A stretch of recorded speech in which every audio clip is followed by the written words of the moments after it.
Hey, welcome back. Today we're talking about fuel. If you've been following along on any of the platforms where I'm putting educational content out there, here on YouTube, over on Instagram, or even on the podcast, you've probably heard me talk about fuel at some point. This idea of fuel is very foundational to everything that we want to achieve, whether it's decreasing pain, improving our health, or our performance in some way. Simply put, if you don't have the building blocks to create that change, or your body has trouble utilizing the energy that it has efficiently, you're going to run into some roadblocks, and you might even be running into chronic pain due to a fuel problem. So in this video, what I want to highlight are some of the most common signs of having a fuel capacity issue. And then I'm going to give you one extremely actionable exercise that could literally change your life. I have seen it change the lives of so many people that were having fuel issues. It's simple. You need some equipment, but you already own it. It's weird, which you should expect by now if you've been watching any of my content and trying any of the exercises that I'm teaching, but it works beautifully. Are you ready? Here we go. All right, so what are the signs of having a fuel issue? I just want to point out the most common ones that I see. First one is energy crashes. Kind of obvious. Your energy is crashing when you don't want it to or when it shouldn't, be it during the day or during exercise. Exercise is supposed to energize you. It's not supposed to take your energy. So if you notice that you are commonly having an energy crash when you're doing something athletic or exercising, that's a sign of not having adequate fuel. The second one is all about quality of movement and coordination. So there is an area in the brain that is very much involved in helping us to coordinate complicated movement tasks. It's called the cerebellum, and it's involved in helping us with our accuracy, our balance, and our coordination. The cerebellum is very metabolically involved, and so when it is not receiving the fuel that it needs, your coordination will suffer.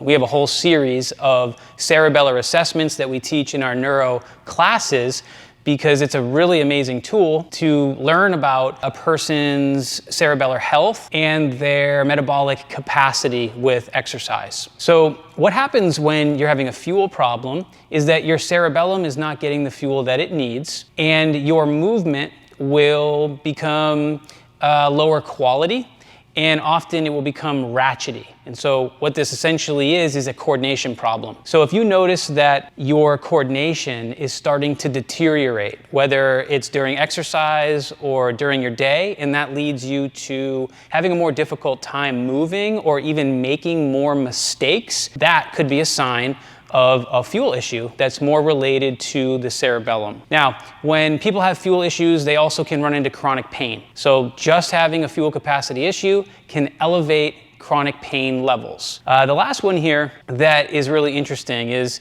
something that we have now come to discuss and call the whack-a-mole client. So the whack-a-mole client is the person that has lots of different pain issues, and they may have, let's say, hip pain, right hip pain, and they do some things for their right hip and they get it feeling better, but then all of a sudden they have left shoulder pain.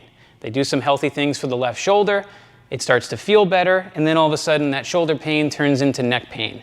And this is kind of a common cycle that you see with fuel capacity issues, kind of like a floating pain syndrome. This is a really, really big sign, probably one of the biggest signs that you're having a fuel problem. Okay, that piece of equipment that you need, that you probably already have in your home, is a bag. Ideally, it's going to be a 1 gallon size bag. So this is just a Ziploc. It could be any kind of bag, really. It can be a paper bag, any kind of plastic bag. Just has to be large enough. You wouldn't want to try to use a really small one. So about that size. This is the only thing that you need. We're going to do an exercise called bag breathing. You're literally going to breathe into the bag, and there's some specific reasons why, and of course I'll give you some coaching on how to do it in a specific way.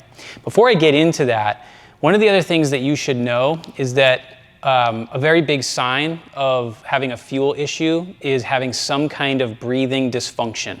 Now, this is not something that I necessarily expect you to know about yourself. A lot of people have breathing issues and they don't know that, because breathing is very reflexive. It's not something that people even have a lot of education about, but just to give you an idea, if you're somebody that is what we call an over-breather, meaning you breathe very shallow and you breathe too rapidly too much of the time, then you probably do need some breath training, and it has to be in this category of CO2 training, which is what we're about to start together right now with this bag, and it can be really, really helpful for people.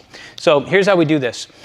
Before you try the actual exercise, you want to make sure you have some kind of assessment to know how you are responding to bag breathing. So that could literally be the level of pain that you feel. So if you can produce a movement of some kind that will tell you better, same, worse in terms of your pain.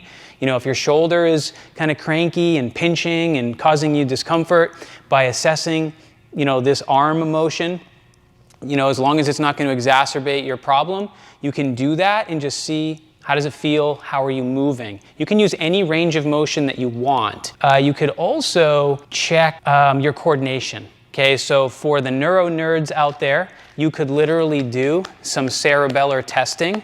This is something that we do in our courses. So we have some upper body tests where you are doing a rapid motion and kind of evaluating coordination over the course of roughly 6 seconds. You could also be tapping your foot on the ground, again, rapidly for about 6 seconds, and you're evaluating the coordination, the quality of it, side to side. So for example, you might have slow movements, ratchety movements, or you might find that your coordination is really lousy on your left and not so bad on your right. And those are good findings that you can use as your assessment to understand whether or not the exercise is helping you with your coordination. The rest is simple. All you're gonna do is take this bag, okay? And you're just gonna kind of get some, you know, some life in it, and you're going to hold it up to your face. Now, with a Ziploc, it's a little bit difficult to actually close it around your mouth and your nose. And if you can't completely close it, that's perfectly fine. In fact, I will tell you that if you're somebody that struggles a little bit with feeling anxious or claustrophobic, you probably will not want to put the bag against your face and completely seal it off. That's perfectly fine. You can literally just hold the bag in front of your mouth and your nose, and you can achieve the same thing. It'll just be kind of a less intensity version. For those that are okay with it, you can literally seal it off, okay? And so you can see I'm just using my hands like so to kind of seal it, not super tightly, but just around my nose and my mouth. Now here's the idea. You're gonna breathe in through your nose normally, and then you're gonna breathe out through pursed lips like you're blowing out a birthday candle. And the idea is to keep your breathing rate nice and slow. Okay, it should be like extra relaxed. You don't want to be hyperventilating into this bag. And the idea is to make sure that your exhalations, so coming out of pursed lips, are going to be about double as long as your inhalation. Okay, so usually with the exhalation, we want to shoot for something around like 7 to 8 seconds. Your inhalations will probably take like 3 to 4 seconds, okay? So, here we go.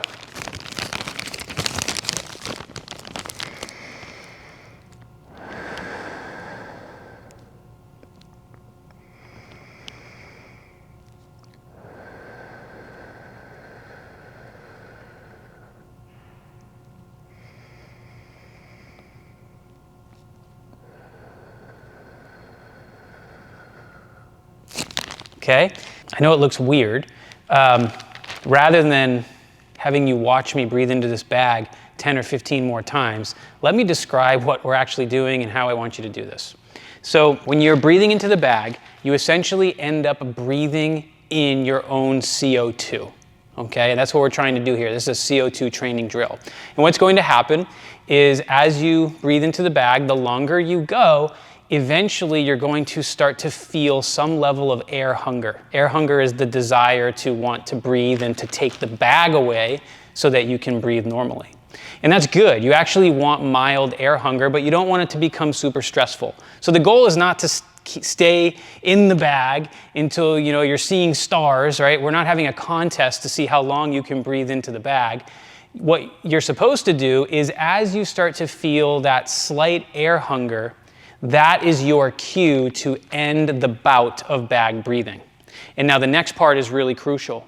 Because that air hunger has set in, you're going to want to breathe faster, right? Like you were just underwater in a swimming pool, and now you come up and you want to breathe fast. Okay, you're going to feel your heart rate elevate, all those things. Your goal has to be to stay relaxed and to recover your breathing as quickly as possible, but as relaxed as possible while breathing through your nose, not your mouth. If you remove the bag and all of a sudden, oh, I went too long on that one, and now you're a mouth breather because your heart rate's elevated and you're a bit stressed out, you're literally going to counteract what we were trying to achieve by breathing into the bag slowly and doing it by inhaling through your nose. So part of the training effect to this is that when you take the bag away, you try to stay cool, stay calm, stay relaxed. You're still going to have to deal with air hunger because you're breathing slower than you naturally want to, and you're trying to stay relaxed as you recover, but that is part of the whole thing, because during that time, when you're feeling air hunger and you're reducing your rate of breathing, you are building up CO2, and that is what we want. All right, so you just did some bag breathing. In through the nose, out through pursed lips. Exhales longer than inhales. Stay cool, stay calm, breathe in a nice relaxed way. And when you feel the air hunger, remove the bag, recover your breathing, again through your nose, and try to stay calm and collected as you do that. So you just completed your first bout of bag breathing. Now, I want you to just relax for a minute, do whatever you're gonna do. When you feel fully recovered, I want you to repeat the process, okay? Get the bag in place. Do your nice relaxed breathing in through the nose, out through pursed lips. Same idea. When you start to feel air hungry, remove the bag. One thing to note is that on your second bout, your air hunger may kick in sooner than it did the first time. And that's a pretty normal response. So that's okay if that happens. After you complete your second bout, okay, you are ready to retest to see how your body is responding to increased levels of CO2. So if you're testing that cranky shoulder, check a range of motion, better, same, or worse. Whatever pain you have, you can assess it. Whatever range of motion you want that you were using, you can assess it. If you were doing some cerebellar testing, okay, doing some coordination evaluations, upper body, lower body, use those as your reassessment and see, do you feel or see a change in coordination? A lot of times, most of the time, people's range of motion will get better. They will have fairly significant decreases in pain, and you will see improvements in coordination throughout the whole body. It is wild, and the results can actually be very profound. I mean, very, very drastic changes after only 2 bouts of breathing into a bag. All right, so let's talk about a few safety considerations and regressions that you can make if you run into any issues. Sometimes people are very sensitive to the buildup of CO2. That is called having a low CO2 tolerance. That is not good, but we have to start somewhere, right? So if you are really sensitive to the buildup of CO2, you might be the person that starts to feel nauseous or possibly even lightheaded as your CO2 increases. So the bag breathing exercise can be regressed for those people. You can just do an easier version of it. You could just open the bag, hold it in front of your face so that it's, say, 4 or 5 inches away. Do your breathing into the bag, and you will still achieve what we're trying to achieve. It just really won't come with that sensation of air hunger, which is great. That's a really good starting point. You can also just breathe into the bag for a less amount of time. You don't have to push all the way towards the first sensation of air hunger. You can just end your bout early and build up. What you will find is that over time, you're able to spend more time breathing into the bag without feeling any negative symptoms. If you're starting with the bag away from your face, over time you'll probably be able to get closer to it. So those are things to consider if you're having any kind of negative symptom from it. Now, most people will not have a negative symptom, but it's worth saying. If you find that 2 bouts is not really creating a change for you, then I'll give you a really critical piece of advice. Do 3 bouts and see what happens. Now, if you notice that even 3 bouts is not really providing any change, you're not getting worse, but it's not really giving you the change that you hoped for. Here's another critical piece of advice. While you're bag breathing, do some other movement. So usually what I'll have clients do is, as they're breathing into the bag, I'll have them walk, okay? Whatever it might be, usually it's just, I'll have people walk all around the room, maybe walk in a figure 8 pattern, something interesting. Same rules apply. Stay relaxed, stay calm. Do not let the movement increase your rate of breathing. You're still trying to breathe nice and slow. But what happens is when you add additional movement to the bout of bag breathing, the air hunger will come sooner. It will be a little bit more intense, and it will build up CO2 a little faster. All right, so you've assessed several bouts of bag breathing. You've retested your range of motion. You're mind blown because your range of motion improved and your pain decreased. And you're thinking, how the heck did this happen by just breathing into a bag? That's weird.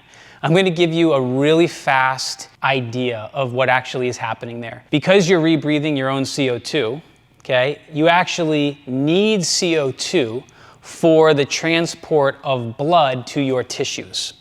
And if you happen to be an overbreather, like we talked about at the beginning of the video, someone who's chronically hyperventilating and they don't know it, you're basically developing a low CO2 tolerance, and your levels of oxygen and CO2 are not balanced. Okay, you are probably over-oxygenated. I know this seems counterintuitive because everybody thinks you just need straight oxygen, but you actually need the appropriate balance of oxygen and CO2. So by breathing into the bag, you're increasing your CO2 rather quickly and rebalancing things a little bit. This can have a really profound effect on people because your breathing is one of the mechanisms that sets the chemistry of your body. And so by balancing out gas exchange a little bit better, your nervous system is then going to grant you better range of motion and better performance and less pain because it's happier, right? You are getting the CO2 that you need for delivering oxygen to your tissues. So you can think about bag breathing as kind of a hypercirculation technique, right? Delivering circulation to your whole body more efficiently than before. So that's just a really brief explanation on a topic that's really deep, but it's why bag breathing can be so helpful. How the heck do you use this in your life? I'll give you a couple of examples that I'm commonly suggesting to my clients and our students. Usually if bag breathing is super high payoff for a person, an active person who's doing athletic things and exercising, I will have bag breathing be part of their warm-up when they're training. So maybe a few rounds of bag breathing, pre-exercise as part of your warm-up will help prepare you for what's to come. You can also, if you are having more of a fuel issue and a stamina problem within training sessions, you can space out bag breathing within your workout. So every few exercises, do about a bag breathing, and that can produce some really good results. Now, if you are more of the chronic pain person and you're interested in using bag breathing to help you with your chronic pain, it is not uncommon to have people bag breathe intermittently throughout an entire day.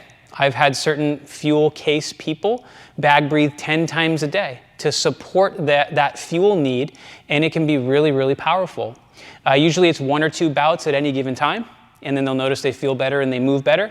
And then, maybe in another hour or 2, they do another bout or 2 of bag breathing, and you can space that out, within your day to feel better and move better. It can be a really, really valuable tool for pain management. All right, so that's what I have planned for you today. All of that talk just to breathe into a bag. But listen, you need the details, right? You need to understand why you're doing it. You need to understand how to assess it so that you can discover whether or not it's actually helping you. This idea of CO2 training, trust me, this bag breathing exercise is just the tip of the iceberg. There's so much more to this. There is so many more exercises that I would do with people that were having fuel issues that needed this style of breathing work. Bag breathing is just a really common starting point. So if you have questions about what your next steps should be, please ask me in the comments. I'd love to help you out.